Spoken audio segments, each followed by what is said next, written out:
Hi friends, ఈరోజైతే ఒక మంచి స్పెషల్ వీడియో అనమాట. స్పెషల్ వీడియో ఎందుకంటున్నానంటే మీకే తెలుస్తుంది చూడండి. నేనైతే షిరిడీ వెళ్ళామన్నమాట.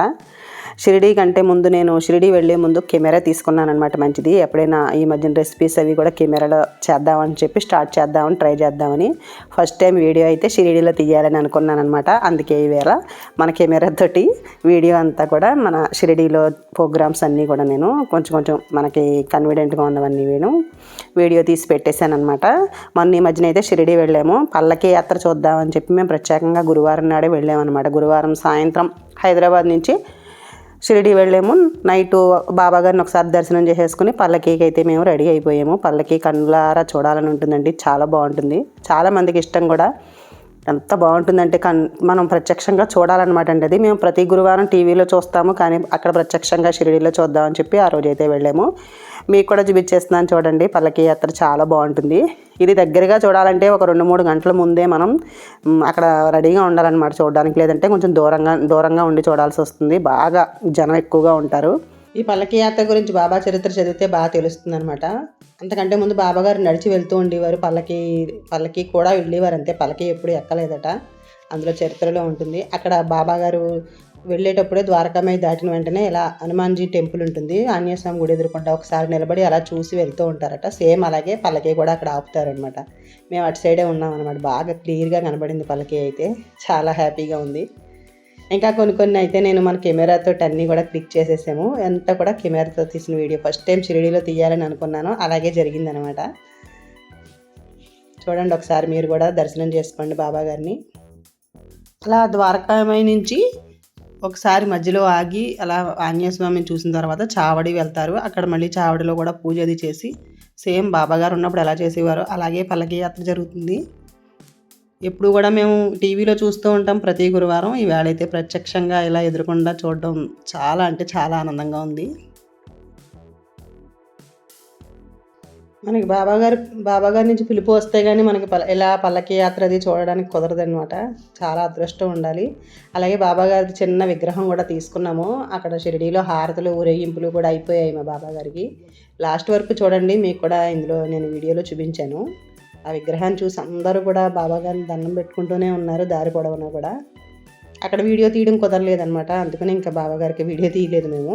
ఇంటికి వచ్చాక నేను ఇంట్లో మళ్ళీ ఓపెన్ చేసి, పార్సిల్ కదా జాగ్రత్తగా మేము ఫ్లైట్లో తీసుకొచ్చాం అనమాట. ఇంటికి వచ్చాక ఓపెన్ చేసి అప్పుడు మళ్ళీ ఆయనకి అక్కడ పూజ అది చేసి నేను వీడియో పెట్టాను అనమాట.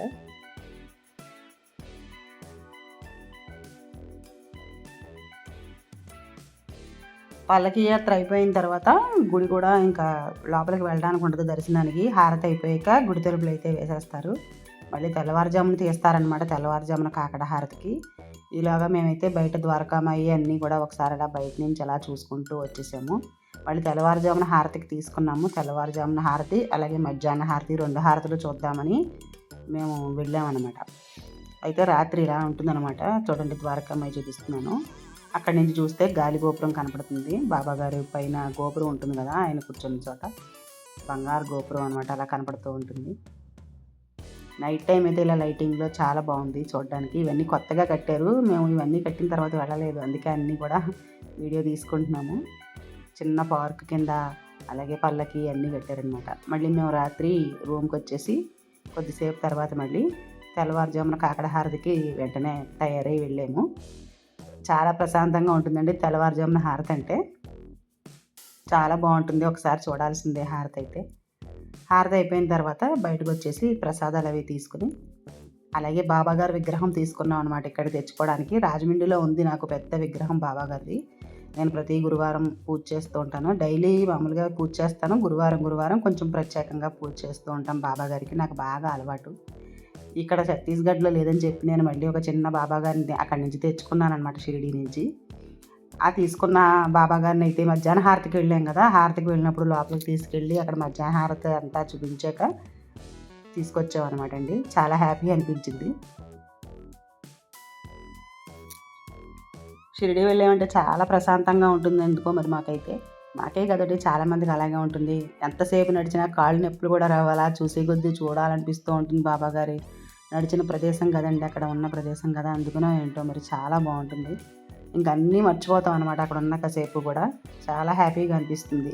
చాలా రోజుల తర్వాత మళ్ళీ మేము షిరిడి వెళ్ళినందుకు చాలా ఆనందంగా ఉంది. దర్శనం ఎలా జరిగిందండి? ఓం సాయిరామ్. ఓం సాయిరామ్.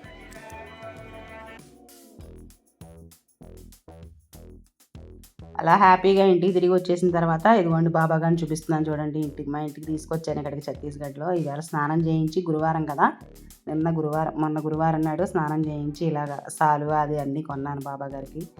సాలువా అది తొడిగానమాట. తొడిగి రుద్రాక్షమాలలు వేసి బాబా గారిని అలంకరించి ఈవేళ అయితే పూజ చేసి దీపం అది పెట్టి అగరత్తులు వెలిగించి పూజ చేశానమాట. నాకు ఇలా చేయడం బాగా అలవాటు రాజమండ్రిలో ఉన్నప్పుడు. ఇప్పటి నుంచి ఇక్కడ కూడా స్టార్ట్ చేశాను. మనసు చాలా ప్రశాంతంగా ఉంటుందండి ఇలా పెట్టుకుంటే బాబా గారిని. ఇలా ఇందులో చిన్న స్టూల్ తీసుకుని అందు మీద కూర్చోబెట్టాను అనమాట బాబా గారిని. ఒక మనిషి ఉన్నట్టే ఉంటుందండి ఇంట్లో మనకి బాబా గారిని ఇలా పెట్టుకుంటే. మీకు కూడా ఈ వీడియో నచ్చితే మరి ఓం సాయిరామ్ అని చెప్పి కామెంట్ చేయండి మీకు వచ్చిన వాళ్ళకి. మరొక వీడియో తోటి మళ్ళీ కలుద్దాం. Thank you for watching.